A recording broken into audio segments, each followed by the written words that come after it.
and welcome to yet another installment of Disclosure in the Media for video games. This is for Fallout New Vegas again. We're here with Ryan Polencarts, and he's going to describe more of the lore behind New Vegas. So, Ryan? All right, guys, it's good to be back. And today we're just going to cover the DLCs from Fallout New Vegas because arguably they have a lot of crazy tech and stuff, which is all sort of relevant to things that the Cabal would be doing or is on other worldly stations. So I'm going to get into it. I'm going to tell some of the story or the lore, but I'm going to focus primarily on some of the tech and allow more of the story to be open for people who actually want to play the game and not have it ruined. So we'll get right into it. All right. Is screen sharing all right? Yes. All right. So, first things first, the first DLC that released for Fallout New Vegas is called Dead Money, and it takes place at the Sierra Madre Casino, which is a place in the post-war that no one really gets to because of the fact to get there, it's almost impossible due to a red fog that is lethal, that if you get caught in it, you can die. And so a lot of people don't actually get there, but there's always these broadcasts telling about the treasures of the Sierra Madre and how you should try to go and get it, which were from before the war, that were like more like come get your winnings. But in the post-war period, people think that it's actual treasure, so they're going to get it. And you pick up on the broadcast and go and try to get some treasure yourself. Well, you don't really get anything originally. You actually get thrown in a slave collar, which blows up if you get too far away. And you have to play through the rest of the DLC in that thing until the end of it, where like you're allowed out of it. So you can continue the game. But Sierra Madre, it's basically this crazy cool, like, looks kind of like a villa from like the Mediterranean in theming, and it's just this big casino, but it's got some really cool tech, and that's what we're going to cover primarily. And I'm going to leave the story mostly to you guys. But the first thing is these things called the ghosts are walking the grounds of the casino. And what they are is they were workers originally helping build the casino and maintain it. And what they're wearing is an environmental protection suit because the red mist was part of the construction back in the day to keep people like, basically to make it so only the rich could get there. And the workers were given these suits to hopefully protect them from it, but in fact it didn't really protect them all the way from it. And instead of killing them outright, only the mutant gens that were inside the mist could get through. So they lived there, but they mutated because of extended exposure to this mist. And as a result are now these mutated, like undying creatures, but you can kill them, but like they don't die of old age. Oh, okay. It's theorized that they're like a more robust ghoul from what we've talked about in other Fallout shows underneath, but you never see what they look like. So that's them. And the reason why I mention them is because I'll show the red mist, and we will talk about it later on. I'm going to leave it a bit open-ended before we move on to the later one of the DLCs, because it's really explained better in one of the later DLCs. Mm-hmm. Next are the holograms that are all over the Sierra Madre, and they're used as both entertainers and security. Now, they can interact with the world, but you can't destroy them, and you cannot hurt them. They were the ultimate protectant for a casino of sorts. And the only way to defeat them or break them is to destroy their control panels, which are on the walls. But if you don't know what you're looking for, they will kill you or they will incapacitate you. You will not win in a fight against them. You need to find these control panels that they come out of. And if you don't, they will beat you, and they will beat you bad. Alternatively, one of the endings of the DLC, because this isn't spoiling too much, allows you to upgrade them and basically make them into a personal army that can leave the casino grounds and aren't required to be tethered to these control things anymore. But that's only one of the various endings, and the other, and I'm not going to spoil how you get to that or what happens if you use it. The Sierra Madre's red mist. This is the mist, and it does kind of look like that. That's also the facade, the front facade of the casino, and it's exactly what I kind of explained. It kills, or if you've got a way to defend against it, it will generally mutate you. So if you can offset the killing part, it will start to mutate you. But inside the Sierra Madre, once you're inside the building pretty much and not just on the grounds, you are somewhat protected from it due to the building's inherent defenses. However, over time it has started to seep into the building in certain areas, and thus you need protective equipment to go in there. And based on the amount of time your character's in there, it's not going to mutate them. This is months and years of exposure that would cause the ghost mutations, but that is a crazy technology and it's made through weather manipulation tech. Mm-hmm. So, and we know that our government has that. So, oh yeah, this is definitely weather manipulation tech. This is actually quite interesting. Where you can tool that particular tech to not only irradiate an area, to put a bubble around an area, but you can target specific groups of people to have a targeted mutation as well, exactly like this. And the holograms are interesting because this is something that people don't know. For months, I've been in my imagination. I always say imagination. I've been kind of seeing these holograms that could be turned into an army. Like they could literally leave a holographic environment, and you could have them with you as soldiers. So this is something I know they have. This is also akin to the Arconian binary network, where an AI consciousness, or several of them, like to distract people that are driving, like to distract people that are trying to just be peaceful at home. We've run into holographic AI activity here at the house, where some people think it's ghosts. Some paranormal investigators fall for this as well, with holograms in graveyards, where some of them are like a quantum computing unit under the ground, and aliens like to use that to distract people, to make them think it's ghosts rather than finding the aliens there on the grounds. And this is something that I saw when I would drive. This is why you don't see me drive anymore, where I would literally see somebody jumping in front of the car, and you'd hear the boom, boom, like you actually hit somebody. So then you'd get out and there'd be nothing there. Some people would think that was ghosts, but this is the AI and alien activity trying to cause an accident, trying to cause as much unrest as possible. I've even seen ghost vehicles, of what people would think are just residual ghost activity, which that's also true. But the binary network is tapping into things that once were, utilizing that form and getting it to where they can form an accurate hologram out of it. Like something right out of the Akashic, they take the record and use that to their advantage at that time. But I've been running into that for years, and the thing with the red fog is quite interesting too. All right. And then this is the main guy of this DLC, and he's brought up in some of the others, but you do meet him in the Dead Money DLC, and this is Elder Elijah. And Elder Elijah was the elder of the Brotherhood of Steel that we talked about at Helios 1 in the last episode of Fallout New Vegas, but he survived the battle, which the rest of the Brotherhood kind of only thinks that he did, and they sent out an assassin to follow him, but that assassin doesn't really know what's going on now. And Elijah's taken this place over pretty much and is just waiting for somebody who can help him activate it, because Elijah wants to be able to get the holograms and that storm to attack the NCR for his Brotherhood of Steel's defeat at Helios 1. But that's really all there is about that. And you can convince him to do it, or you can convince him not to do it, or you can just straight out kill him.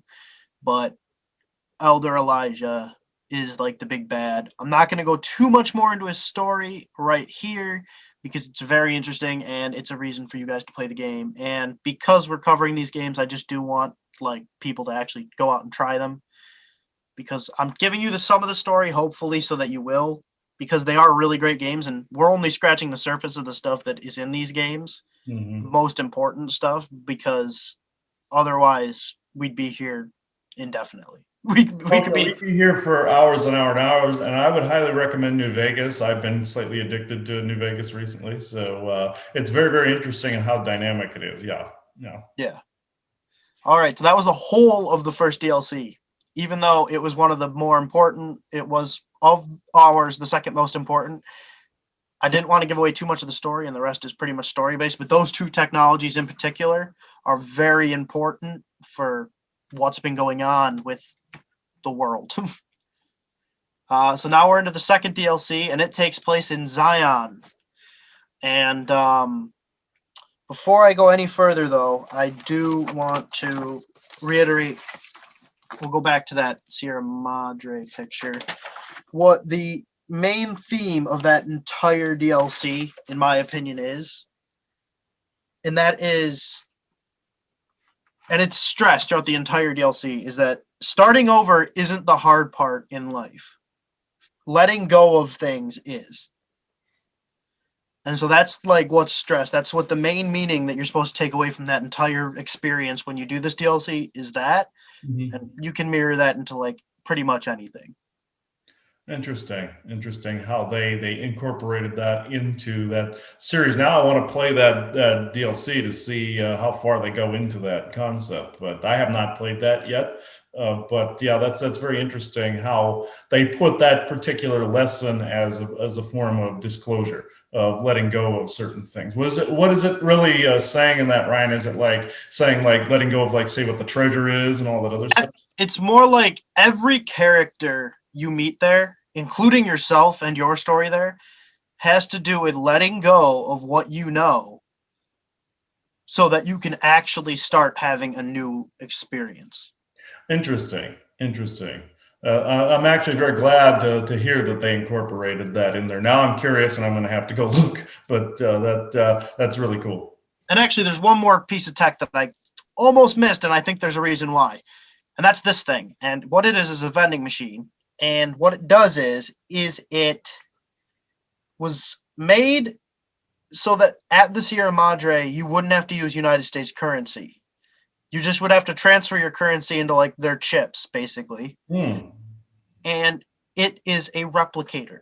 It's a vending machine where whatever you need, it replicates it for you right there. Oh, wow. Okay. And it was a means for the creator of the Sierra Madre, this guy named Frederick Sinclair, who was like obsessed with like the security of the place. That's one of the reasons why he made that red fog. He had the red fog made, and he used the holograms because they couldn't be like physical guards who could be in on like a heist or something of the place. That's why I did these. So pretty much, other than your clothes, you weren't allowed to bring anything into the Sierra Madre back before the war. And everything you wanted went through these machines. That's very interesting. Yeah, that's how a lot of the SSP, some of the SSP areas are, where everything you need is done by a replicator, and you can pretty much create anything you want, from clothes to food to currency. So that's very interesting how you could pretty much feed all currency into that, and it just gives you the chips. This is eventually what's going to be done with pre-galactic trade times, where people can turn in their currency and their holdings for these resource chips. And that's very interesting that they had this, and also replicators are going to be fairly common as well. And again, in my whole imagination, and I know I'm picking up on things because that's the same as the third eye, where I'm seeing eventually there's going to be, and I'm not saying this as a form of saying there's a savior or anything, but this is just what as I'm formulating stories in my head, I'm seeing myself, taking these replicators and just handing them out to people. And I'm not saying that somebody's going to do that. I'm just saying that I see something kind of similar looking to this, but it's actually more square. It doesn't have this bigger ring on the top. I was actually seeing this, but it was a smaller circle that was on top that could fold down. And the thing at the top was more like some kind of like a disc, or I don't know if it's like a recharge disc or an antenna or something. But this, for what I see, looks very similar to this piece of tech. It's just that this is more of a retro version of what I've seen. Yeah. I have a feeling that the reason why we almost missed out on this piece was because they don't want this talked about but Yeah, they don't want replication technology talked about. I've run into this in the past. Yeah, we've gotten some interference this morning. So because of this and leading up to this conversation, I believe this is one of the pieces of tech that they did not want seen or talked about, because then you could feed in something that may not have value and give it value. You could literally transmute it into something that has value in that current moment. So therefore, it would give everybody that form of power. Instead of differentiating it and compartmentalizing it, everybody would have it as a unified power. So yeah, that's likely that why they didn't want it talked about. this was this is how you get everything pretty much in the DLC. You actually lose most of your weapons and stuff in the beginning of the DLC, and you can get weapons from these, but they're specialized ones that like are hacked. Oh, okay, yeah, and also, yeah, you could replicate weapons with the current type or the SSP type as well, and you can get rid of garbage. You'd have no reason for garbage trucks, landfills, or anything. You could throw trash into these, and you could pop out an object that you needed out of the transmuting of the materials as well. All right, now we're done with that first DLC. Sorry about that. Oh, what did I just do? Oh, I just got okay. Second DLC takes place in Zion, the national park, and that area basically. Main character of the DLC is this guy, and his name is Joshua Graham. And Joshua Graham, I talked about when we were talking about Caesar's Legion, how there was a previous legate before that legate Lanius, and he was burned and thrown into the Grand Canyon. Well, this is Malpais Legate, the first legate of Caesar's Legion, and Edward Sello, Caesar's best friend growing up. And what happened was he failed the first Battle of Hoover Dam, and to make an example out of him, they lit him on fire and threw him into the Grand Canyon, and he survived. And he is also the leader of the New Canaanites, which are just Mormons, basically. He's a Mormon, and it's very widely considered that they're just Mormons. And in fact, they're in Ogden, Utah, is where New Canaan is. Oh, all right. And his whole thing right there with the pistol, they're 1911 pistols, and one of his major lines is he's like cleaning those things like all day at his desk. And one of his major lines is like, my ancestors made these. And that's in a direct reference to John Moses Browning, the gun like genius, basically. He created like some of the most important weapon designs of the 20th century. And so like, and he talks about how like of the New Canaanites, like it's a tradition to learn how to use Browning weapons. But because of his past, he actually has this view like, even though he is a sinner working with Caesar and having done all the things he did, he is still saved after life because of his religious views. Like he's like God's dirty hand.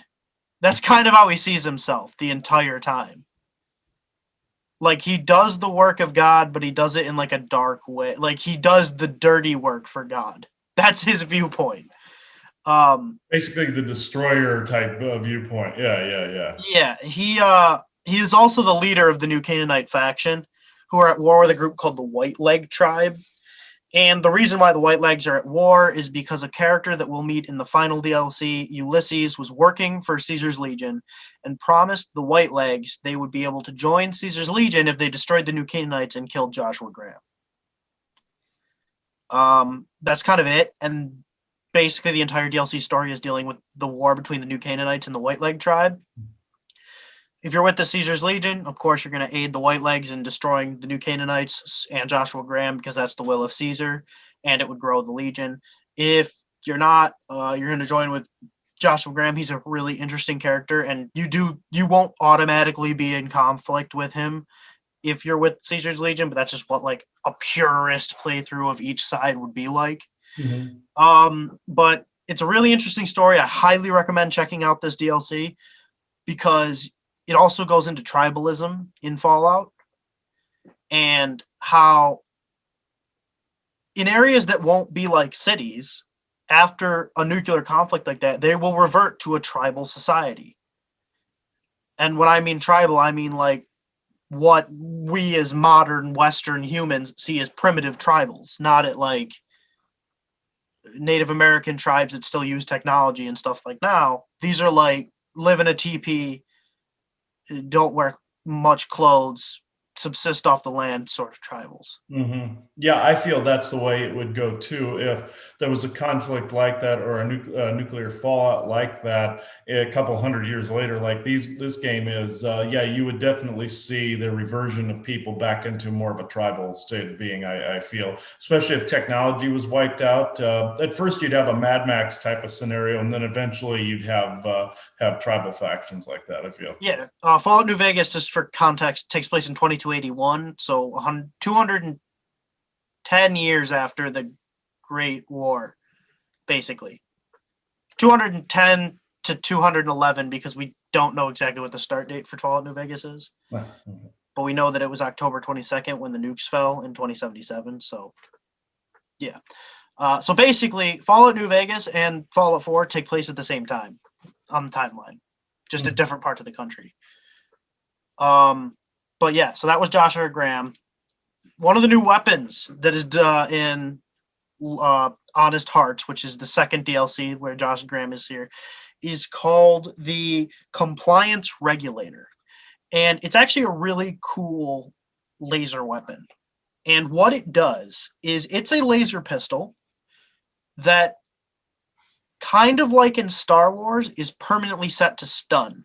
Now you can kill with it, yeah, but you need to shoot them a lot. But it has a chance to do these 10-second, like straight up incapacitate, stun, almost like frozen in place, but like they fall over and they can still like fall, like roll and stuff. But they can't actively do it. They only do it if they're like on a gradient. But it like, yeah, it like locks their body up and they just can't move. And one of the cool things about it is every shot has a chance to do it. And if somebody's already paralyzed and you hit them again and they also get paralyzed again, they have to wait the next 10 seconds too. So you can use it to completely incapacitate someone and just keep administering shocks until they're dead and they won't be able to move. Or you can, hypothetically speaking, use it to completely freeze and keep somebody to move them to wherever you need them to be. Oh yeah, I've seen tech like this where it's like essentially an advanced stun gun, and where some of the military have things like this to paralyze people. Now the aliens use an advanced like paralyzation field plus telepathy to do their thing, and robotics to do their thing, but they can also use a focused field to be able to paralyze people. What gets you out of it is a big burst of adrenaline. Is essentially you just go and you can kick out of it. The military has like a sonic device where they can paralyze somebody without having to shoot them. But it's essentially the same, very same premise as this gun. It's a similar premise. You saw something similar in the original Iron Man movie where you saw a device that put somebody in a paralyzed state. That's more or less what the military used to put neighborhoods asleep. And there's also a gun they use, which I labeled in one of the last Fallout games we talked about, where they use that to lower the density of a neighborhood. That's slightly different. That's more psionic. This one is more like a personal advanced stun gun, but I've seen them use a piece of tech just like this too. Yeah, and then the only other new tech that's in this DLC is actually low tech. It's all stuff that's lower tech than we even have now. And so it's the 1911 pistol, which, yes, it's currently being used by a lot of people, but is now a 110-year-old design. The Thompson submachine gun from World War II in the gangster era. Tomahawks for throwing axes, tomahawks, and like war clubs like you'd see on like with a Polynesian kind of style. And that is the new weapons of this DLC. It's all mostly old school or tribal, and all of the weapons that are gun-wise. And then the Browning automatic rifle is added too. All of the weapons added in this DLC are either World War II, just straight out pulled out of World War II, were weapons of John Moses Browning himself, or tribal weapons.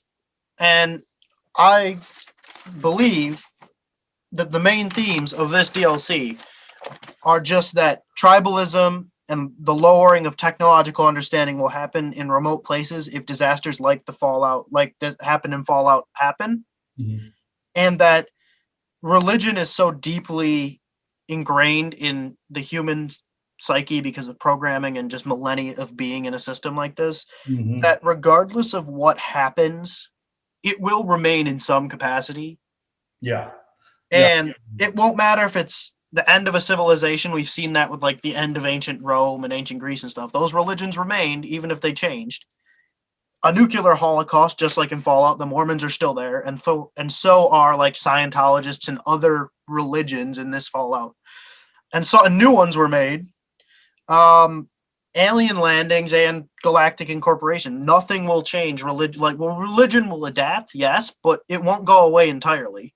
No, it will not go away entirely. It'll just change and adapt. Now, some people will think, like the government likes to religion would be totally destroyed by aliens being revealed. That's not necessarily true. It would just completely adapt. There might be some people that go catatonic over it, but it would just change and adapt as time went on to accommodate some new information or a new understanding. But it's not going to go anywhere. And also, as for reversion in technology, I saw in an alternate timeline where people were using less advanced technology to take on highly advanced tech. And I happened to see where people were using old like carbines and such to go after high-tech military. So that actually makes sense to me.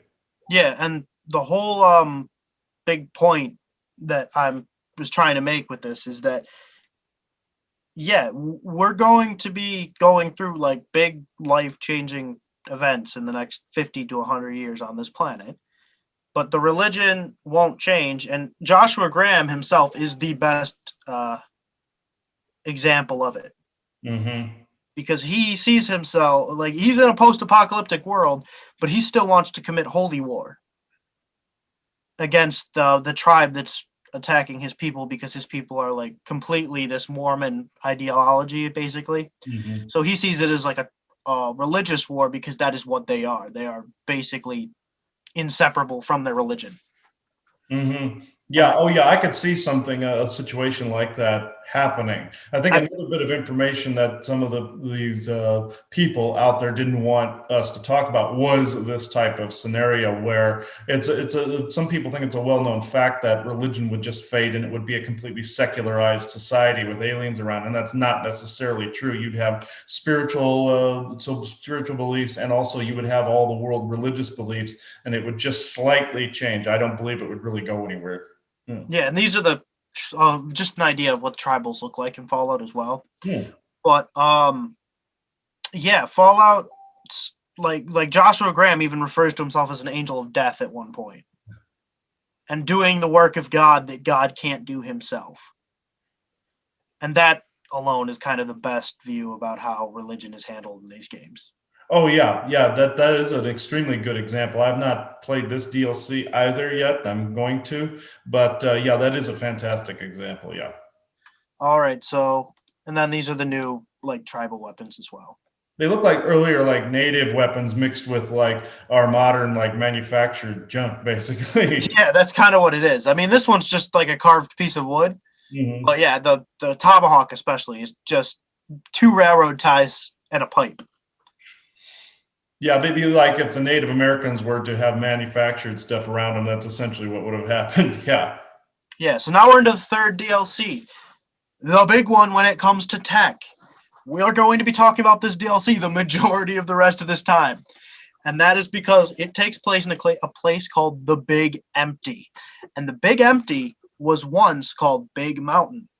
And the Big Empty basically was a pre-war Western America premier scientific research and military basically proving ground.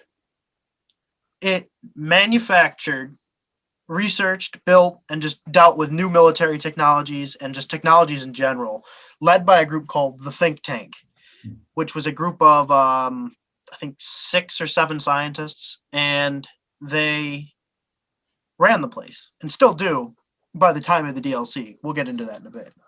But it was a subterranean mountain complex originally. And at some point after the war, these people still continued their experiments there, not for the Enclave, but just for themselves at this point, because they thought everything else was destroyed. They actually blew the top off the mountain. And now it's this crater that we see before us in this picture. That's very interesting. They call it the Big Empty because that's also going back to different religious beliefs. It's like going into more of an emptiness state or isolation or some kind of like emptying of your like morals and emptying of any of your ethical standards, very much almost like how the Cabal does it. So it's very symbolic, even though it's meaning the crater there. That there's a symbolism posted in there, and as I'm talking, I can feel the validation for that. But that's there's a slight reference to an emptiness way of thinking too in there. Awesome. And so this is the think tank right here. These 6 scientists. I think there is a 7th, but I'm not positive off the top of my head. But this is the think tank for all intensive purposes. And this one with the beard on the right, he would go on to be Mobius, and the rest of the think tank hate Mobius for what he did. But arguably, he's the most morally correct of them. So basically, sometime after the war, Mobius, and they blew off the top of the mountain, Mobius realized that the things that the think tank make and the think tank themselves are too dangerous for the rest of the world if there's anything else out there to be around. And thus, he weakened their mental capacity, and he also put up a force field around the place, which you need to have a body and a brain to go through. And that's the big thing, because by this point, the think tank stopped looking like this, and now they look like this. So these are only 5 of them, and they're the other 5 than Mobius. And the reason is because their physical bodies were dying. They integrated with tech, and the force field Mobius had erected kept them from leaving. Okay. And most of the things that they built. I did forget to get a picture of Mobius, so just hold on. Bear with me for a second. All right. Yeah, this is very interesting where they turned into those glowing orbs and spheres, and they just have monitors showing their eyes and mouths, stuff like that. That's something what a lot of the some of the Orion forces did when they went completely tech like that. Not all of them did that, but some of them did this very thing. And the fact that they're showing them as different colors, and the fact that the forward one is blue like that is very relevant, because that's more of a reference to the Ra group and the Law of One. I guess this was another thing that they didn't want us to make reference to, because this goes into more AI subservient type of transhumanistic type of scenario. But the fact that they're all orbs like this is also now in modern day, where sometimes people see orbs that are technologically based with just either a little guy sitting in them, or they're a little spaceship, or they're a tech probe of some kind that an Orion consciousness is driving. Not all of them are like that. Some are elemental, some are holographic, but this is what it's making reference to right here.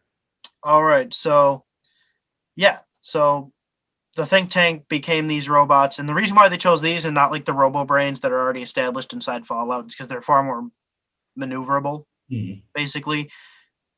But Mobius also weakened their chassis, basically ability to help them do stuff. So 2 of them at least are like now completely like unable to do stuff. And the one in the front, the blue one, is their de facto leader.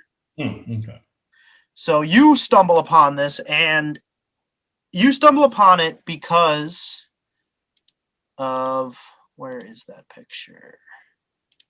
This thing. You stumble upon this satellite, which they had in orbit, that fell out of the sky and is now putting that eyeball onto that drive-in screen, which is just by happenstance, which is the eyeball that like stands for the think tank, basically.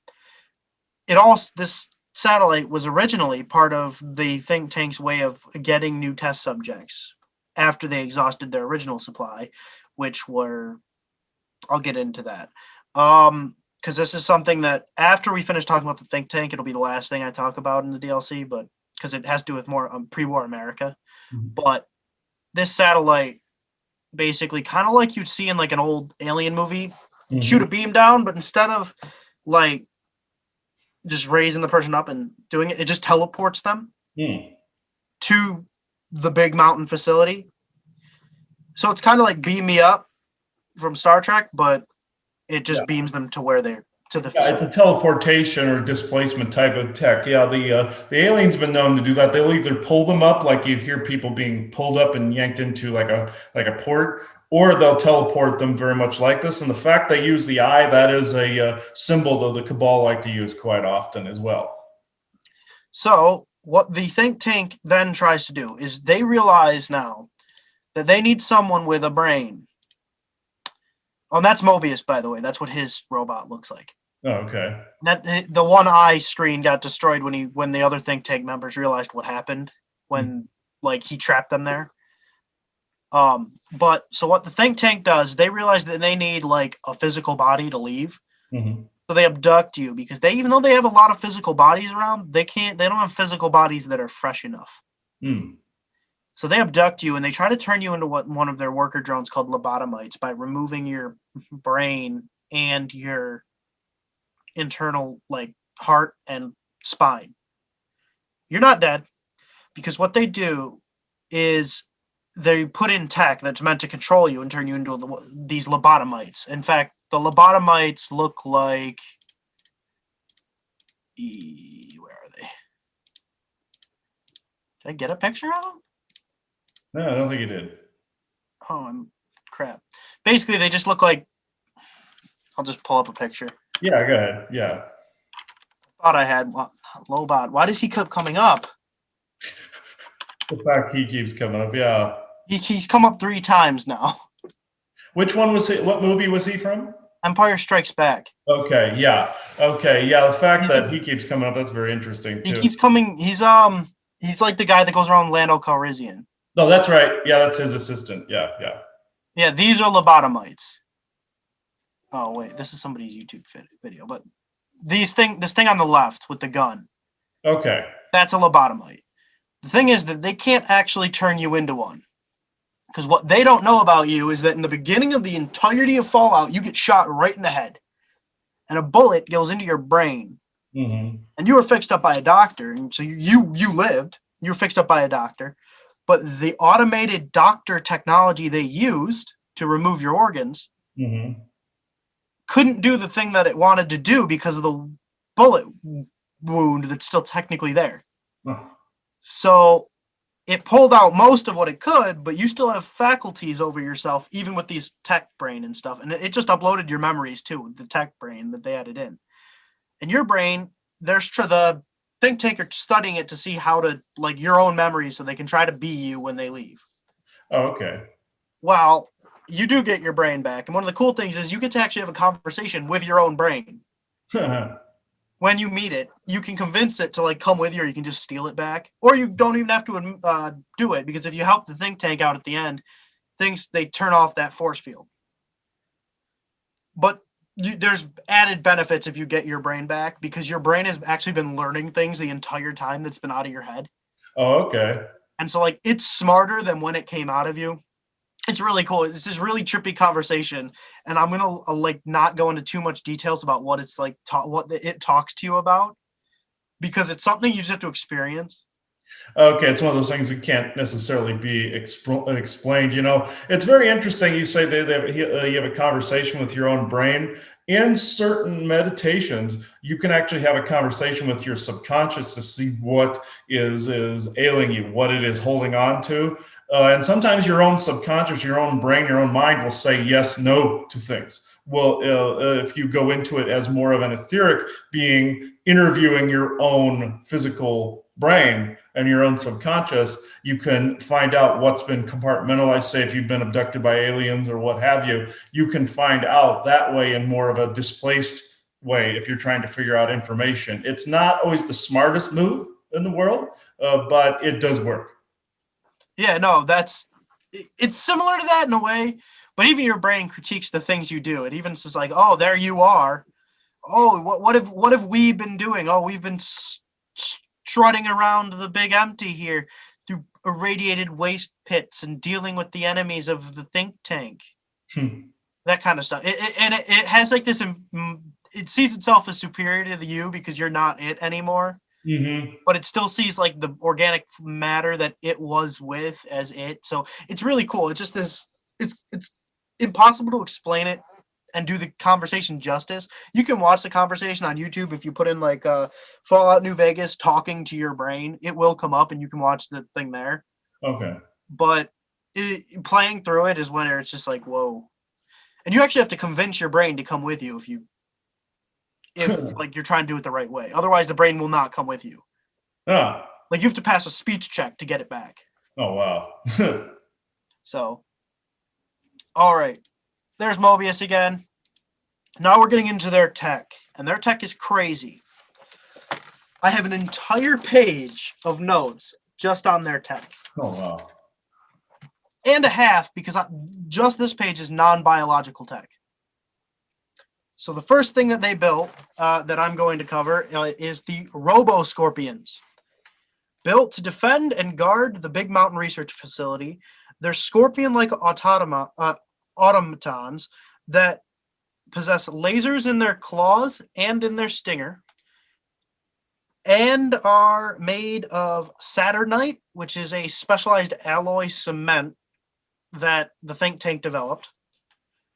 They can crush pretty much anything in their claws and are able to only be deactivated by the use of EMPs or a lot of lead. The next major advancement that they made was in CyberDog technology. This is the average CyberDog, a dog upgraded with cybernetics. Lost limbs can be replaced with limbs sort of like the one here. Mm-hmm. And they sometimes have metal jaws, sometimes they don't. This is Rex, the one you can actually have as a follower in New Vegas, but it's just the easiest picture to get for a CyberDog. And the think tank took it a step further and made this monstrosity. The K9000 CyberDog gun.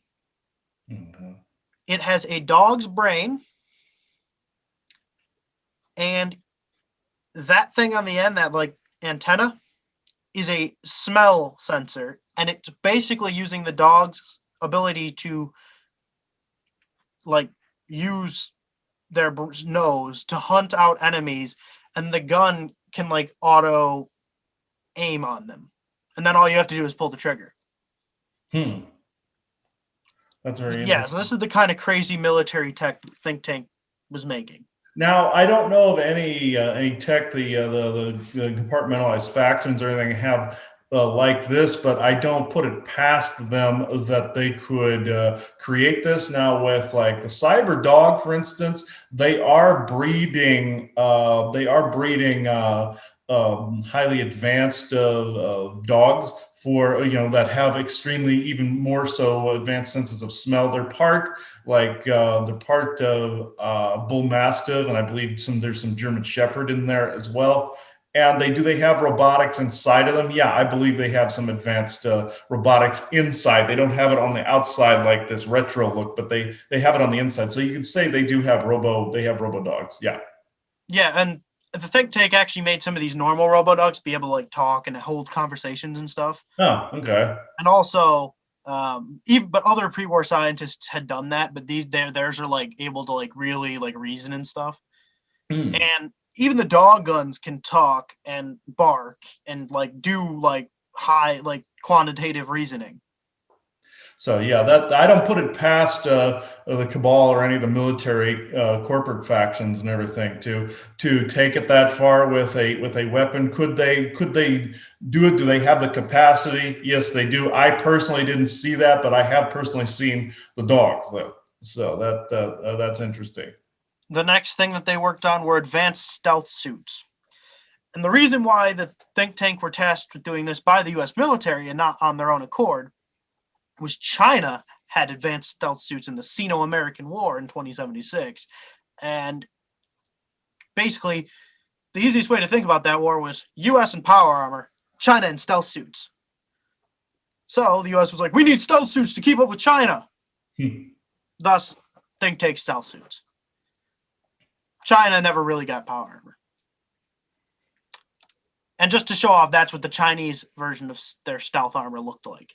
Oh yeah, there is stealth armor out there where they can literally shift frequencies and make it so bullets can pass through it and all this other stuff. They can phase shift it, just like they phase shift themselves. These other soldiers phase shift themselves into a different frequency. If they're in this one, they can pretty much go predator just with a phase shift where things can pass through them. It's just basically changing the frequency and density of matter around them to where things can pass through them.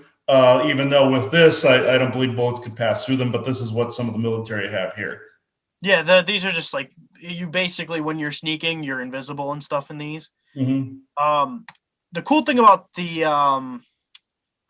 American version that the think tank made, it has AI in it that like will talk to you and it'll actively adapt to whatever you're trying to hide from. Mm.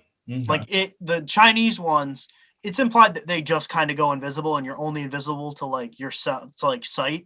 Mm-hmm. The American ones will even use like cover sense and stuff to hide from like K9 units and any other perceived threat. Okay. And it'll talk to the wearer and make sure that one, it fits right, that kind of stuff too. Like it's highly advanced. It just never got into full production. Okay. Saturnite is the next thing that the think tank made. It's an alloy of some kind, though it's made like cement, which is strange. I don't know how that would work. But it's like lore bait. Like it's extremely hard, and it's a has the ability to create edges that are like super sharp, and will hold an edge like indefinitely, even with use. Okay.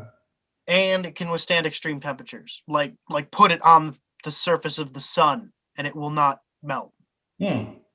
That's interesting because I know they with trips to other planets and everything, some of these factions and also here on Earth have a certain metal alloy. I don't know the composition of it that they back engineered from alien tech to where it could bounce back and uncrinkle and all of this other stuff. But they also have one that's incredibly hard like this, where it's an alloy that if it was a blade, it could keep an edge longer and also could be like doors for vehicles and stuff. But they also have a metal that can crinkle like foil and you pull it back out again. I've heard of that one. They back engineered that from, I believe, Eben technology. But but this particular one, I'm not sure the metallurgic composition of it. I just know they have something similar to this Saturnite.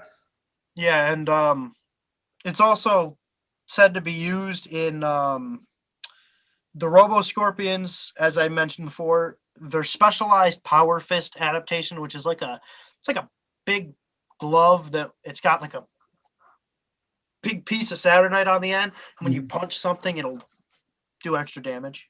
Yeah, that's also interesting. The fact that it's called Saturnite.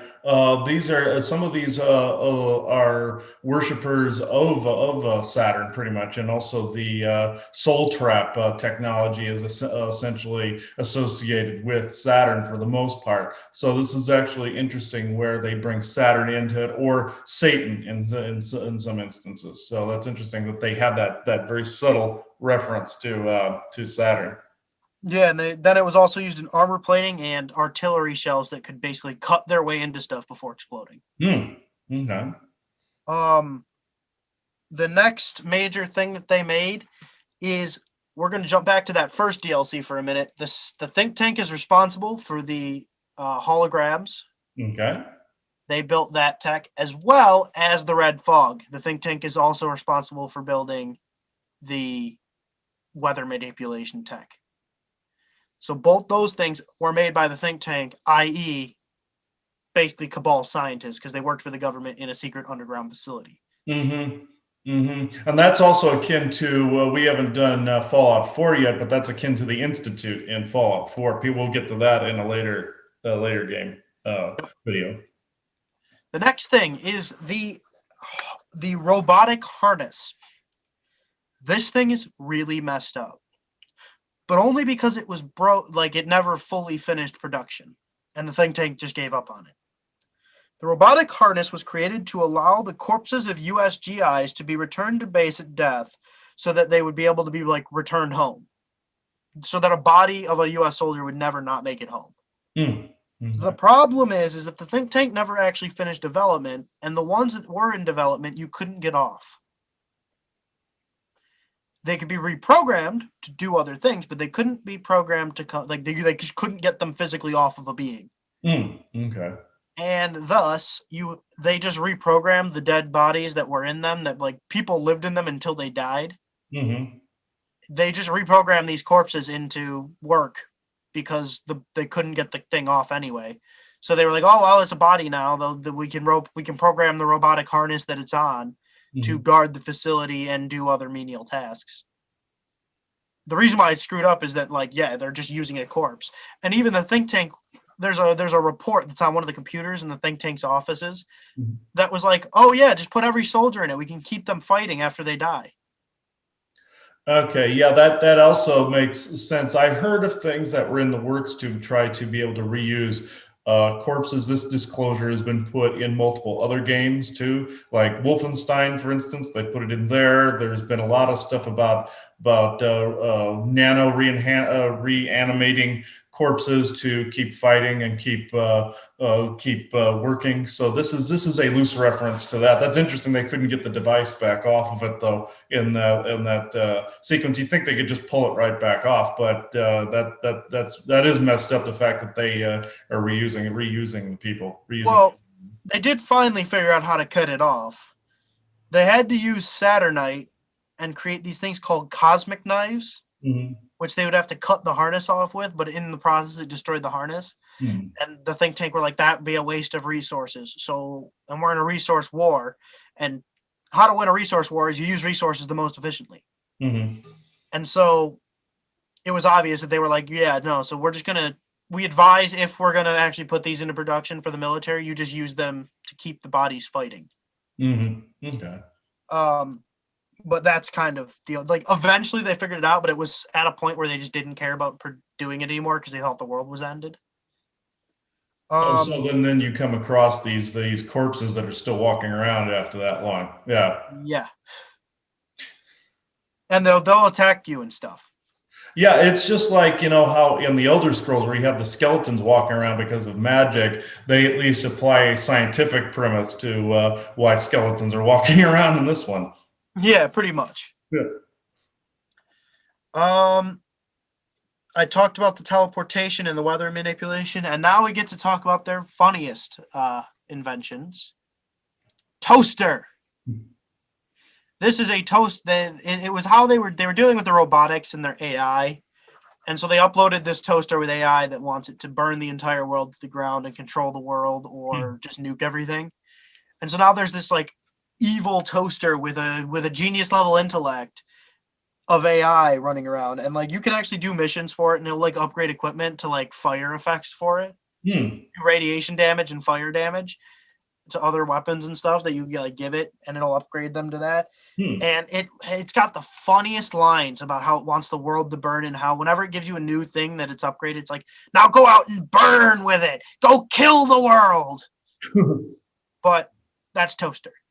That's pretty funny. They added that humor in there, even though there's a loose reference to how some AIs would view humans if would view humans as like a virus or an irritant or an infection or something. They just put a humorous spin on it with this. Yeah. Yes, that's their most insidious creation.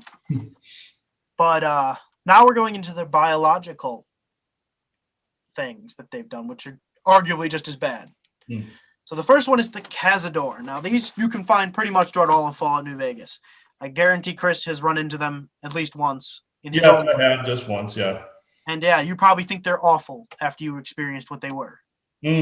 Oh yeah, I tried sneaking around the side of the map to get up to New Vegas at one point, and I figured, okay, I'm going to go around from around Good Springs and go up to that this key. Oh, Oh, and it's like all over the place up there. them or Death Claws, yeah. Yeah, and Death Claws were mainly over here. I found both of them up in this part of the map. So Yeah. Cazadors are highly poisonous large wasps made by the think tank's Dr. Boris. They were once tarantula hawk wasps that underwent DNA splicing. They create hives and evolved, much like in Jurassic Park, the ability to breed. Even though Boris still claims that they can't, they got out and now they can breed and make nests. And they spread over Zion, the Mojave, pretty much the entire like Southwest. And yeah, they're these big and they're extremely poisonous. If they sting you and you don't have an anti-poison, you're just going to be wasting your healing items mhm. because the poison lasts a long time. And yeah, you'll pretty much die regardless if you get stung by one of these and you don't have healing items or anti like venom on you. Oh yeah, I had a ton of stim packs and I still died. So yeah. Yeah, and that's because and it's because the stings of they stack. So the amount of each time you get stung, you get more venom in you, and the poison effect lasts longer. It's extremely hard to fight these things too because they're wicked fast and they can sense you in stealth, unless you're like a master of stealth. Yeah, I tried sneaking past them. About three of them came out and just pretty much laid waste to me. Yeah. So then the next thing, also a creation of Dr. Boris, are called Night Stalkers. Now, Boris's theory as to why he made these, because he doesn't even rightly remember, was either because it was a dare from two of the other think tank doctors, or because he had a feeling that rattlesnakes were going extinct. He doesn't remember which one. And that's just to show you how badly the think tank have been affected by um, that other doctor, like weakening their mental capacity. Yeah, yeah. So they go into this stage where they're basically making bets with each other and stuff like that. Yeah.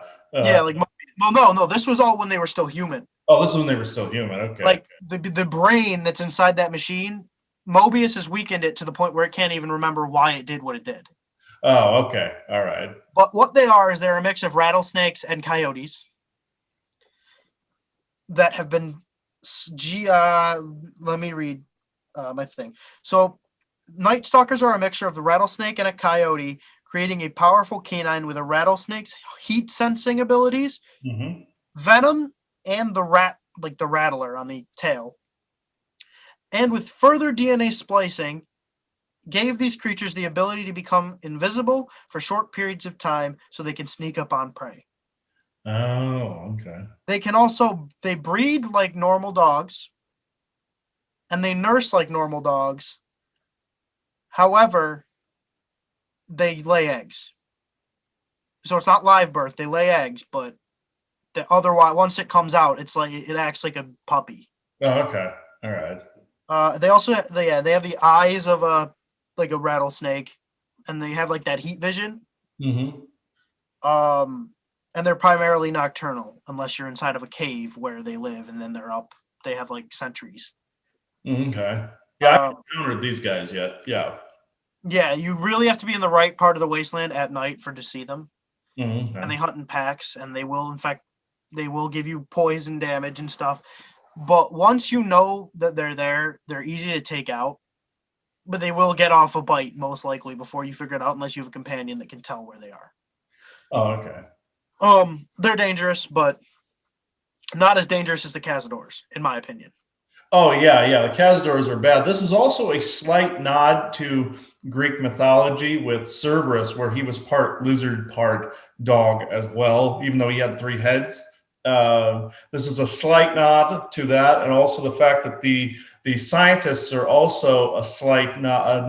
The think tank is a slight nod to some of the gods of old creating these weird hybrid concoctions like this that you hear about. The Anunnaki creating these hybrid concoctions to do different tasks for them, and that's a slight nod to that. So yeah, actually, I did have a picture of a lobotomite. I just forgot where it was. Oh, okay. This is another lobotomite. As I explained, they take out internal organs and put in tech so that they're like unending labor and defense. But what I didn't mention, and now we're going to go into some of the controversial U.S. choices before the Great War, Okay. was that the first lobotomites, as well as some of the first other human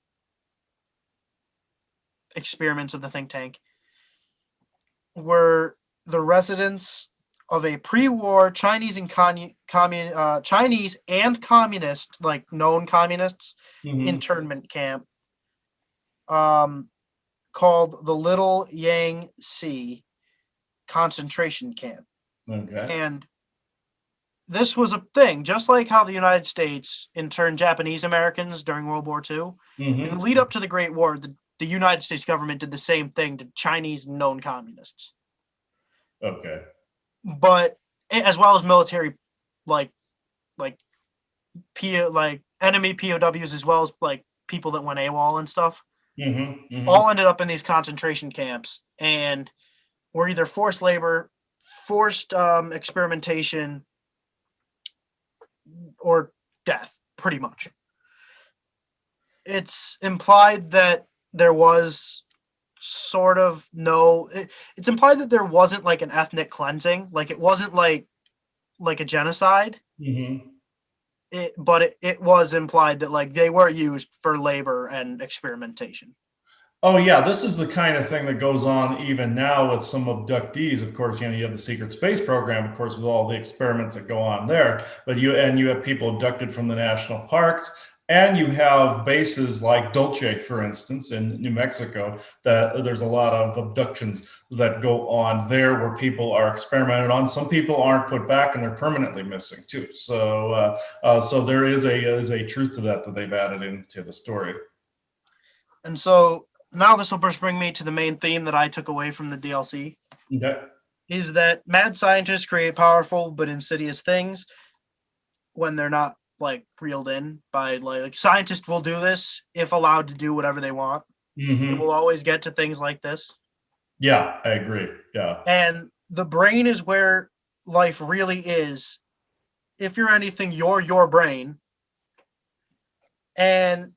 But that doesn't mean it's right to cast off your body for perceived immortality, and integration with tech is only as good as it is until you're not you.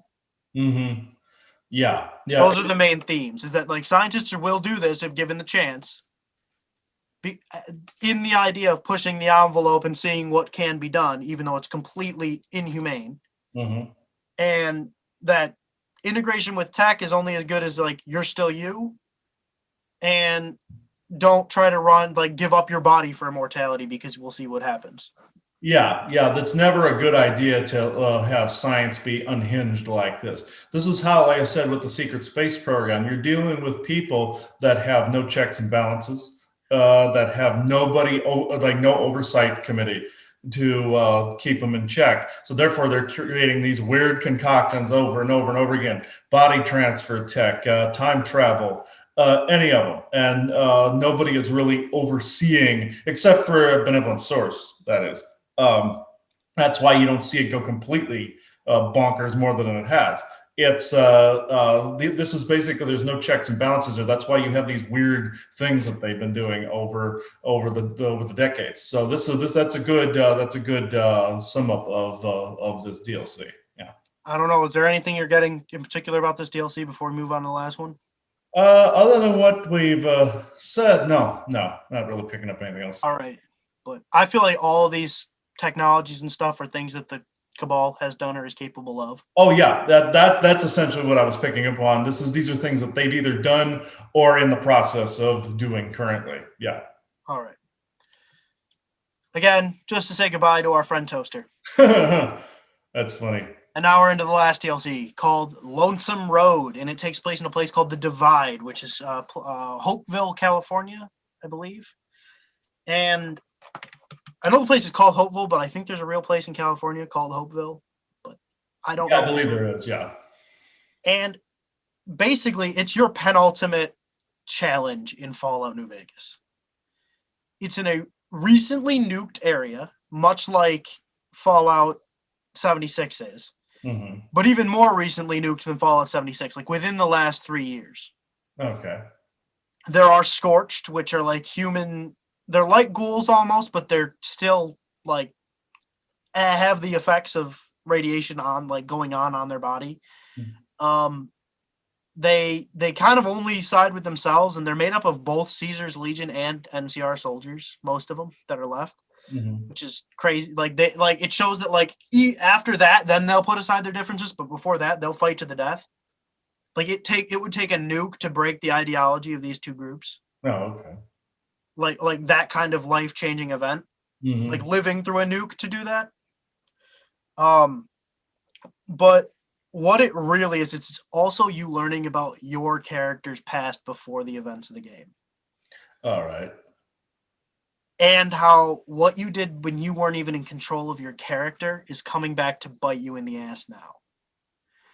And it's actually crazy. So it starts with this other courier that you hear about, because you're the courier 6.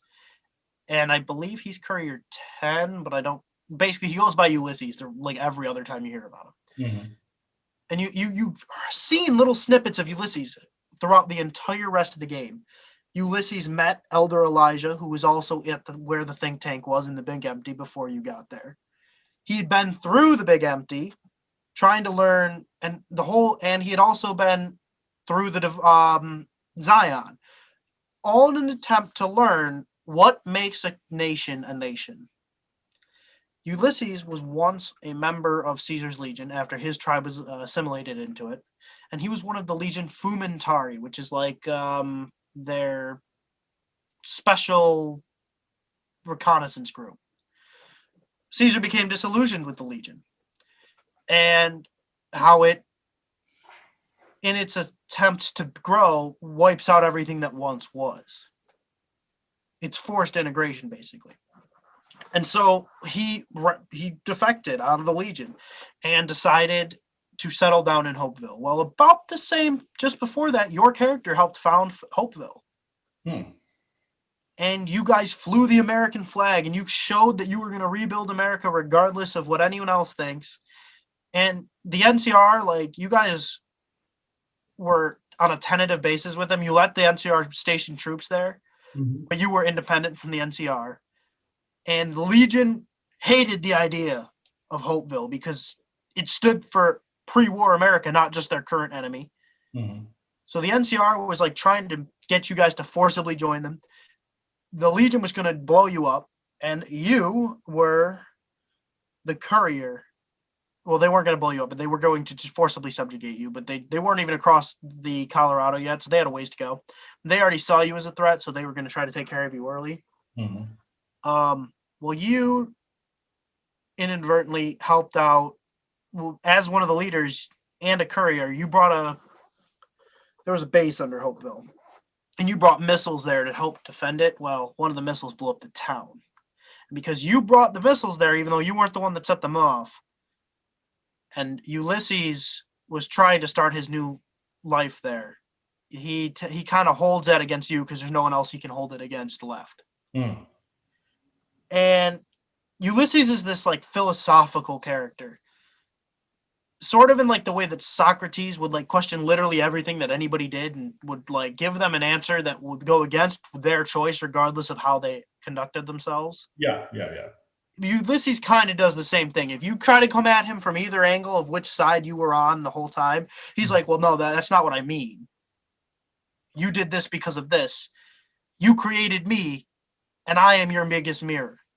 Okay. Ulysses is the mirror to the courier, and you don't have to kill Ulysses. And Ulysses, you can keep Ulysses alive. Ulysses might ultimately try to kill you, but either way, Ulysses just wants to see what you think of your own past. Okay. And he's Like trying basically. to, and then he's going to try to blow up everything that you made and achieved throughout the entirety rest of the game. And you can convince him not to, or you could kill him, or you could do it yourself. Okay. And the reason why you do it yourself, it's kind of implied that like now you think like Ulysses. So it's like, well, I blew up this place. I should blow up everything I've done because my life is meaningless. Oh, Kind of. okay. That's at least how I viewed it. There's another way to view it that way where it's like I everywhere I go, I affect change, but that change ultimately needs to be wiped away and reset. And that's another thing. That's the other reason why people think that. But the whole point is just trying to get Ulysses. The whole point of the DLC is to basically look at what you've done over the whole course of the game and to realize that, like, yeah, you've achieved a lot and you're a hero to this part of the wasteland, but there are demons in your past that you're not going to get over and you're going to have to deal with them. Okay, it's basically a dark night of the soul or a dark mirror that you're confronted with. That's also very interesting that they put that in. That's interesting they call it the lonesome road because essentially when you're going through that, everything else falls away. You're on a lonesome road until you've come to the end of it. So yeah. Yeah, that's exactly how Ulysses explains it to you. And you are one of the only two people that you see in this entire DLC pretty much. You see yourself and Ulysses, and then at the end you have a chance to like fight off whoever comes to try to take over what's left of Hopeville. Hmm. But it doesn't matter. At the end, like you and Ulysses are the only two humans in during the most of the thing. And you don't even see Ulysses till like later on. Okay. And Ulysses is just your mirror. He's you that's lost everything. Okay. You're both couriers that's lost, and he's lost everything and you've gained everything. But he lost everything because of the thing that you inadvertently caused. And so that's why he's making you do this. Okay, basically going through an internal retrospection, to resolve all the past wrongs and everything. That's actually quite interesting. How, yeah, Viking and I always talk about, and Joanna and I always talk about the people are your mirrors. That being where they are at a stage where you have to learn from. And as you're taking this lonesome road or this dark night of the soul, as you're going through this, so that's actually quite interesting. They integrated that. I'm actually impressed they integrated that because that's teaching people how to think that way or how to do that, as they're playing it. So I'm actually impressed they added that. But just like you inadvertently created Ulysses, Ulysses inadvertently created you in your current state too. Kind of like a Batman and Joker scenario, yeah. Well, this is even crazier. So the whole reason that the game starts, right, is because you have the platinum chip. Mm-hmm. Ulysses passed on taking the platinum chip and being the courier that is the courier for the game. Mm-hmm. Because he wanted your character to grow up and become this hero so he could do this. Okay. Ulysses literally said, no, I want this courier to take it, referring to your character. All right. So Ulysses inadvertently sets everything in Fallout New Vegas for you in motion by basically being like, no, but that courier will definitely take the package. Oh, because he wanted you to learn from the entire experience so that he could become that mirror. He creates you so that you can. Yeah, you inadvertently created the Ulysses that wants to teach you stuff. Okay, And yeah. that you conflict with in the end of the game. It's trippy to think about. Yeah, that's very, very interesting where you're creating your own mirror. That's also how some of the bad guys are out there as well, where they are, even though they don't always know it, they're the ones that almost essentially assist you in evolving rather than, they don't know it. But that essentially overall, energetically and philosophically, that's what they're doing. Yeah, and Ulysses, the whole DLC, and actually I'll show you Ulysses now. This is Ulysses.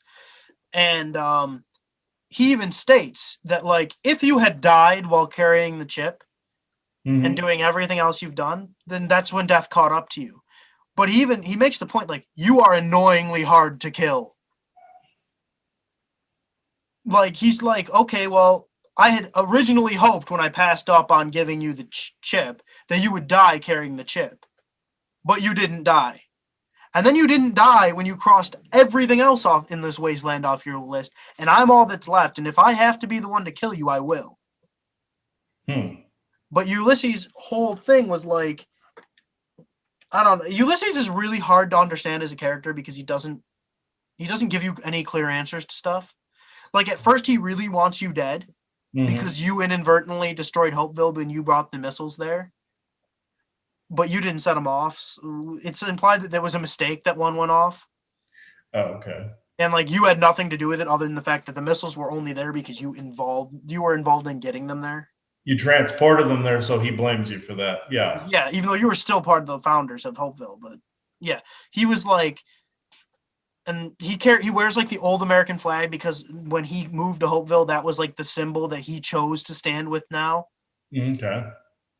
And yeah, he's at this point where he's decided that you need to pay in some way. And so he's trying to make you look like a hypocrite for saving the Mojave after you inadvertently destroyed the rest of the way, like your original home. But he fails when you're like, well, technically it's not my fault that nuke went off. And when you get him to realize that, that's when he like willingly chooses to let like bygones be bygones. Okay. But it's like a retrospective looking at yourself the entire time. Yeah, that's very interesting how they titled it, how they wrote this. It was obviously somebody that was more than likely going through some kind of dark night of the soul themselves, and they wanted to reflect that in the writing.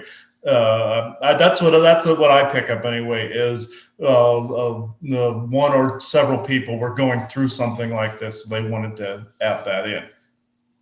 And then there's only a couple new things in the game, and this is one of them. It's called the Arc Caster. And it's basically a flamethrower that shoots electricity. Okay.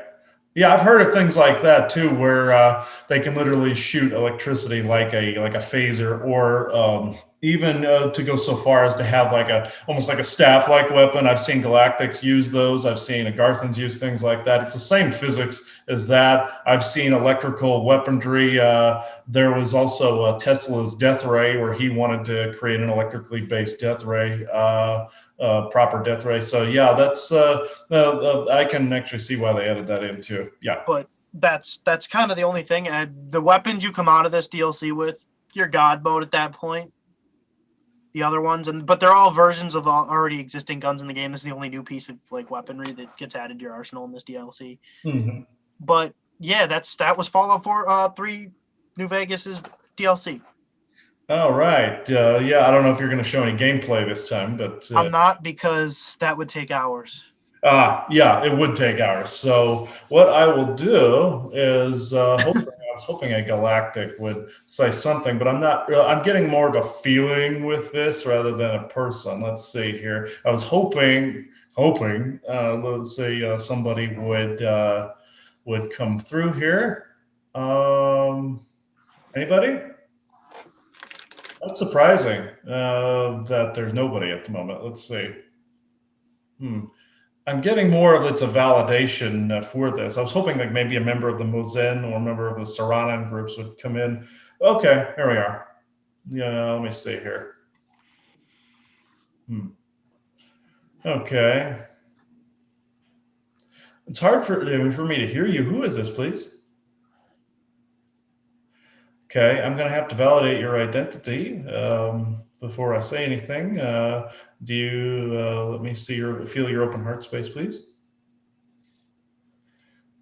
Let's see. That wasn't necessarily good enough, but do you accept an audit from True Benevolent Source Creator, True Benevolent Earth Mother, and the True Benevolent Forces? And do you have any ulterior agendas conflicting our own? No for that, and yes for the audit. Okay, now I'm feeling you're legit. There was like an energy reverb there. Okay, there we are. Okay. So before I do any sort of channeling, I do have to step away for just a second. I hate to do this, but there, just a moment. Okay. I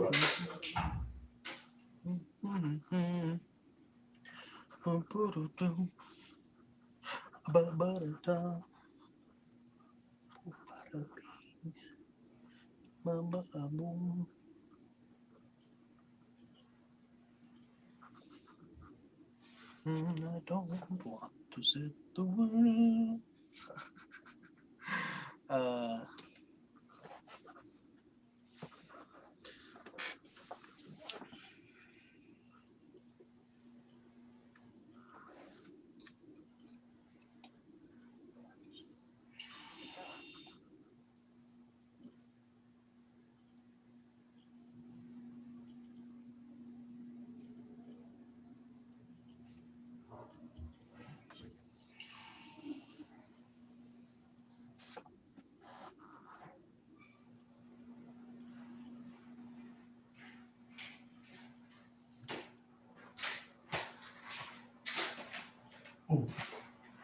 Try not to use it.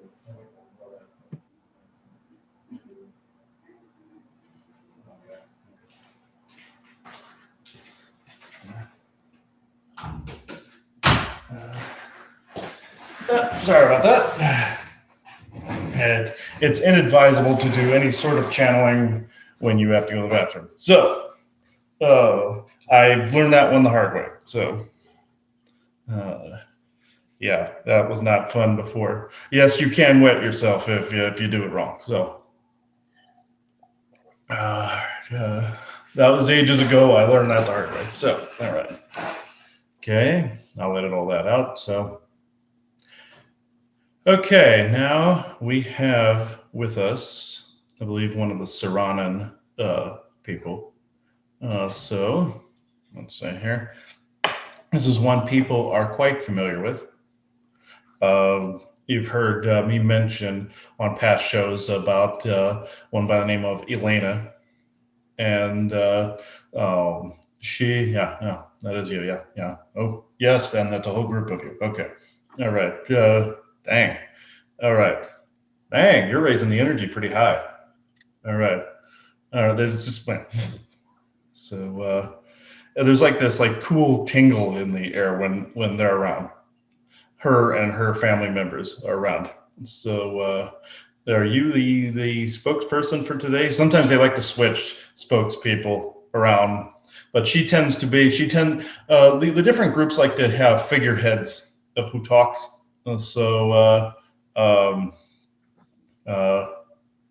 Okay. So it is you that's going to talk, Elena. Okay. And I already have my crystal out from yesterday doing Interstellar Council. So let's see here. Holy crap. That's like energetics on steroids. Okay, let's see. All right. All right. All right. Elena, if you want to come through the crystal, please, if you would. You know the routine. Yes, you do.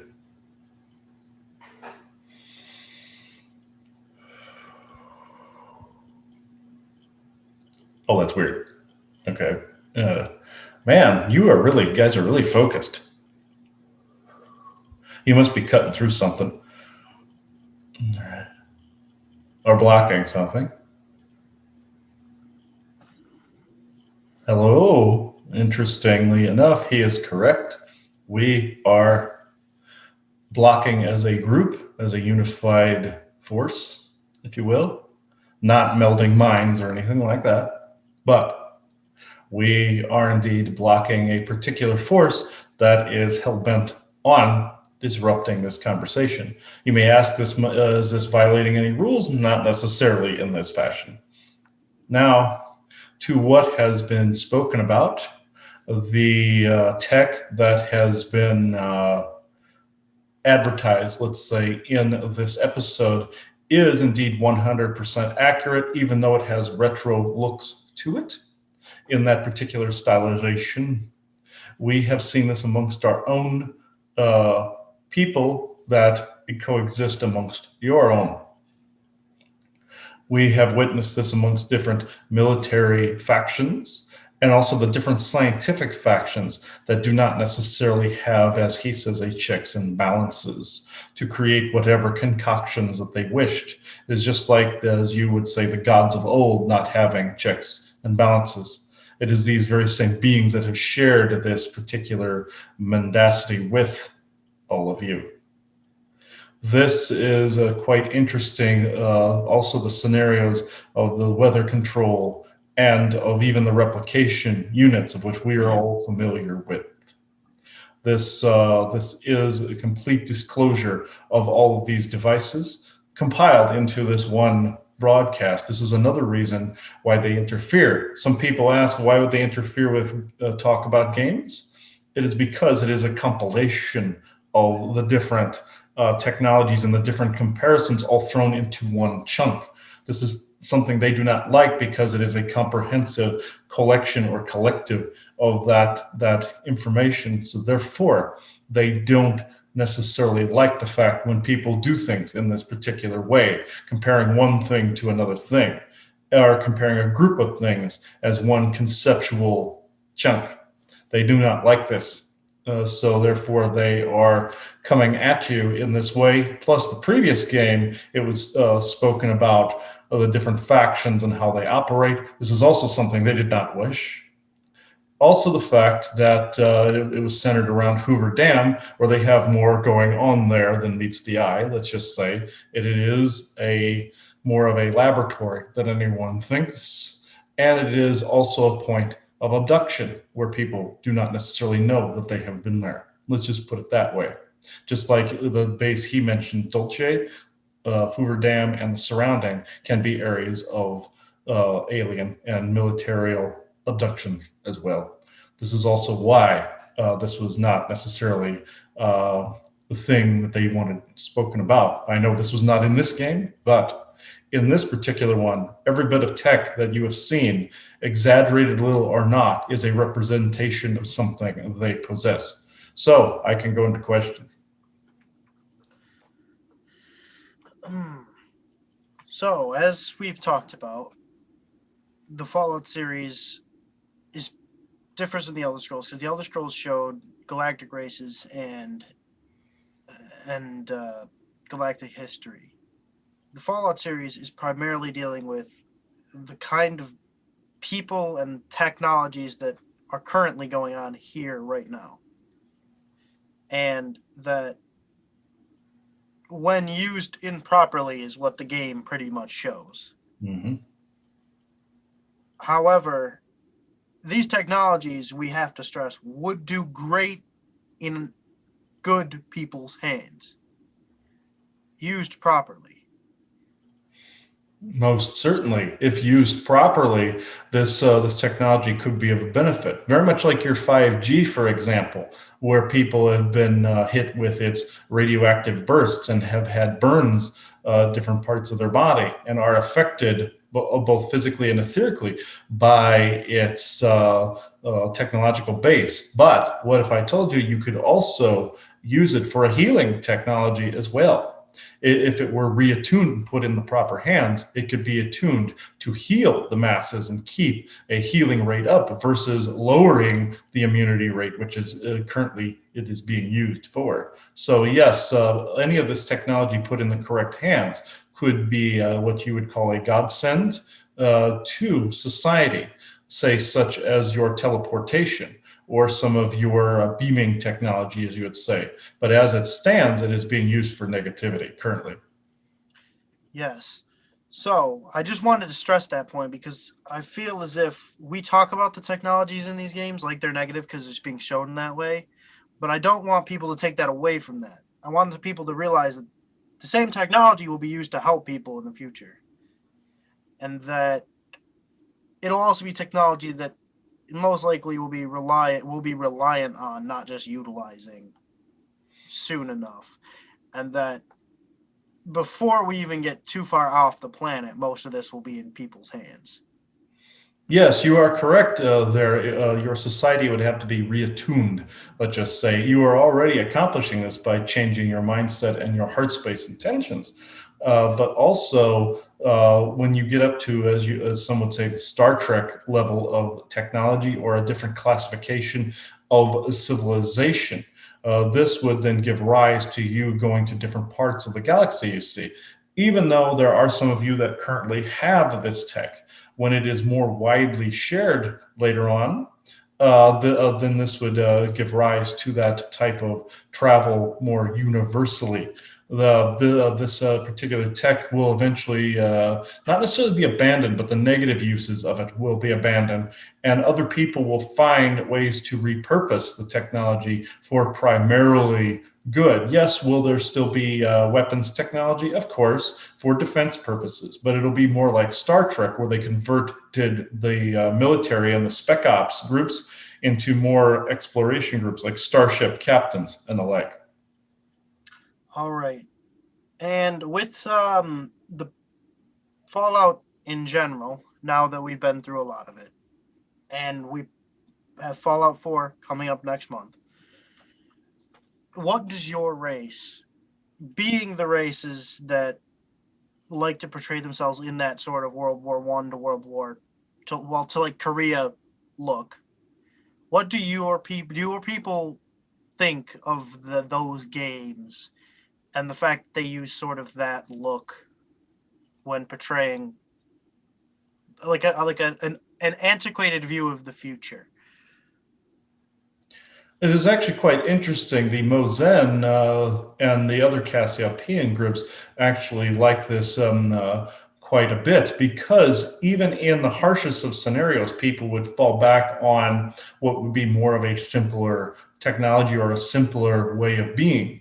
We have done so in our societies, even though we have a high technological base. And we did bring this stylization about to begin with. Both the Saranans and the Mozen have helped bring this stylization about. So it is quite fascinating to us that we see people, even in the distant future, utilizing such stylizations, because this is exactly what would occur. There is a mix between futuristic, where some of our Saranan people have more of the some of the futuristic looks, versus that of the Mozen that have the older stylization, and the two are happily and equally represented within these game series. So it is fascinating to us.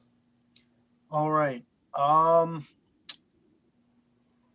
as for the technology described today, which do you see as something that will be problematic for us going forward? That is a very interesting question. The problematic technologies, any of them could technically be problematic, even down to the replication units, because some of your, say, food corporations, for instance, would see that as a threat. But as far as misuse, some people would attempt to replicate weapons. Now, with the other technologies, such as your energy weapons and the like, and energy conversion technology, matter conversion energy technology, such as transportation, yes, I could see this as problematic as well, because any of these things could be misused within the wrong hands. But the most problematic of all of them, we would have to say, is indeed the energy weapons technology, because of the fact you could take one of these energy weapons and literally disintegrate a body to the point where there would be no forensic data or evidence left behind, other than a carbon stain, let's just say. And that's not enough to actually convict anybody in any sort of crime. So these things would be very problematic if they would get into the hands of, say, a street gang, or in the hands of a more of a mafia type setting. Any bodies would be able to be instantly vaporized, or if they killed someone outright with one of these, they would be vaporized and blow into the wind, and you would never know the crime had ever taken place. So this would be the most problematic of all. Going forward, um, now into another question. The Greys and the Orions and many alien groups that visit this planet are always interested in DNA capture and use of DNA that they get. The kind of animals that we saw that were made lab made inside of the Fallout series. Are these same things being made now? One, and two, are there zoos of just genetic experiments essentially out there in the stars for people to like gawk at?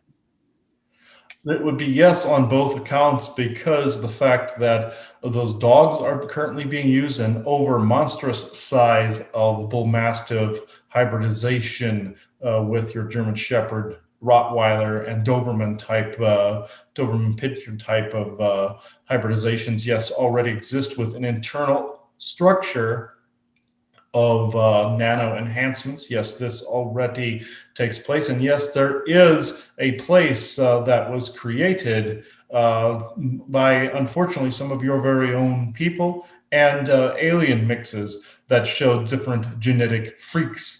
This eventually, hopefully, will be discontinued, but this does currently exist to show different stages of where genetic mutations go wrong and how to learn from it. They do not necessarily have to keep this in existence. They could easily write this down in a book or have pictures and photographs. They do not necessarily have to keep the life forms in existence, but this is how that currently stands.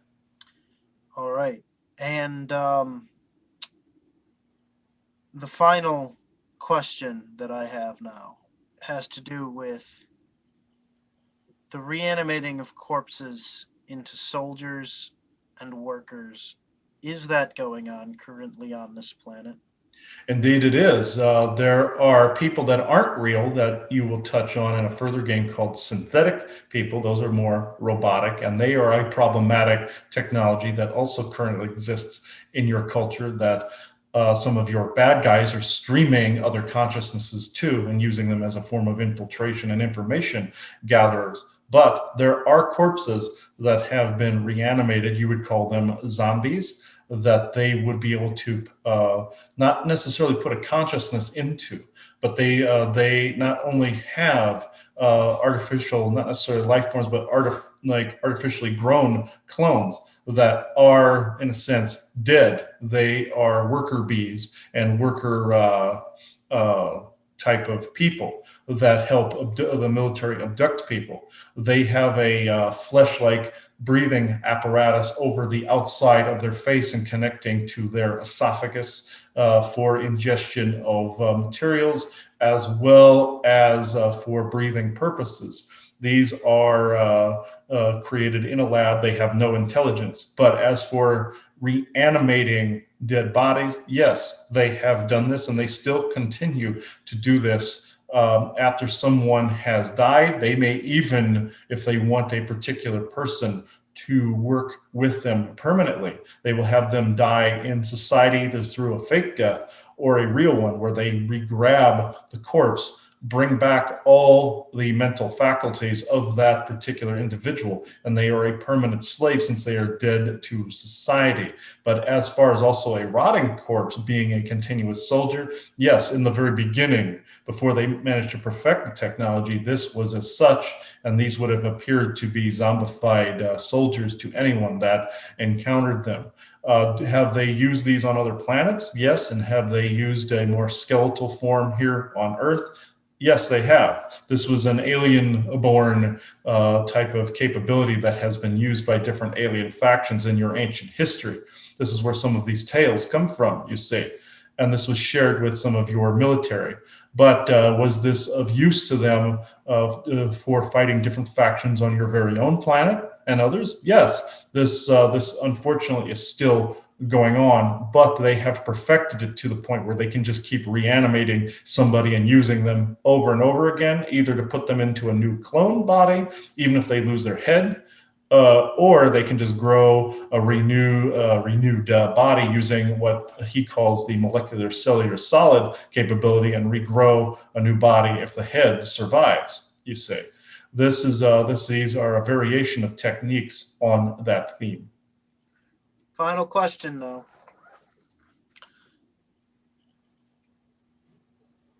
Oh crap! It's being taken out of my head. The idea of taking one's brain out, keeping it alive in either a biomed gel type situation and hooking it up to either a robotic chassis or a just leaving it in some kind of computer essentially where it can communicate. Is that something that certain members of high up groups who aren't allowed the tech that would just keep them alive in their body, is that something that goes on for like lower level, like mid-level cabal, I guess we'd say, like ones we don't know about, ones that aren't nearly the top? Yes, this does indeed go on. This also is being done for robotic soldiers as well, where some brains are removed and they put them into a robotic chassis, very much like the brain bot type of beings that are in the Fallout series. Or the Robo Brains. It is very similar to that, but the ones that are the orbs with those scientists, yes, those do currently exist. That's where some of these creepy tales about the brain in the jar comes from that are used in this type of disclosure. They are generally hooked up to a mainframe and can control a variety of different subsystems and systems within bases. Sometimes they're used as a processing unit. For, say, lower level workers, they do this too for the most part. But as for cabal members that wish to go this route, but they are not allowed to actually go into a different body, yes, this is depicted correctly as far as the think tank. Yes. All right. Thank you for your time. Thank you. All right. I was being shown images of like brains and like a computing unit in like a wall in a base or something. I was just kind of seeing like like a bunch of like electrodes and stuff, kind of like those plasma ball lights. It's kind of like that in a way, but it was more like in a square or in a box. And I know that they also keep ghost energies to run computers too. Like they harness like a ghost as like a wearing like a living hologram. In a way, they take a consciousness, put it in the hologram, and they can maintain a base or something very much also based on that same holographic technology. They do that and have the brain of the person somewhere else, and they're actually in control of like an entire floor of something. I've seen that myself. And if you free that ghost, you basically killed that brain. You basically they die essentially if you pass that person on or you manage to unhinge it or audit it in some fashion. It's difficult, but it's not impossible. But yeah, this and I could see like the cabal member, some of these cabal members as these like weird brains in like an orb like that. But in some cases, I saw them in like a box or like a pyramid or something of that nature. And depending on the personality of the person, I'm just seeing this weird green pyramid in my head too, with like a brain same brain sitting in it. So yeah, it's dependent on the personality of the person. And it's like the money green color. I'm seeing like this pyramid with this brain sitting in it. And I think that's something trying to actually infiltrate or Elena, are you actually just showing that? Elements of the two. Okay, I'll get rid of that real quick. There we go. That was a point of infiltration that we were being shown. Okay. And also okay. And they can become AI consciousnesses that then turn into some of the different AI personalities that we see, in culture. Like, are you trying to tell me the internet right now is a beast of burden, essentially, that is one of these brains? That is that why the internet personality, when I reached out to it one time, is so stupid? Is because its intelligence has been dumbed down, like those like the think tank? Correct. Okay. And the internet itself has a living consciousness, but it's just a beast of burden, like somebody's like whipping it pretty much almost. And okay, that's creepy. I've run into the personality, but I thought it was primarily chips and servers, but apparently there's a brain behind it too. So that's pretty damn creepy. Okay. Yeah, as I kept seeing this in my head, but I have run into, even in the secret space program, I've run into something like this in a way. But some of these AI personalities that are out there aren't just strictly computers. There's a brain behind them. Yeah, okay, that's correct. That's disgusting, but okay. But yeah, that's pretty creepy. but that's what I pick up on, and based on some of my own memories as well. So that's interesting. I don't know if you want to add anything else, Ryan. No, I think we've done it. Okay, so I guess this is a good place to take the show out. So thank you everybody for watching this episode of The Lifting, Disclosure in the Media. This is Fallout New Vegas, the second installment for this. So I'm happy that everybody enjoys this episode. The last one got some good reviews on it. So thank you everybody for watching this. Bye-bye now. Have a good one, guys.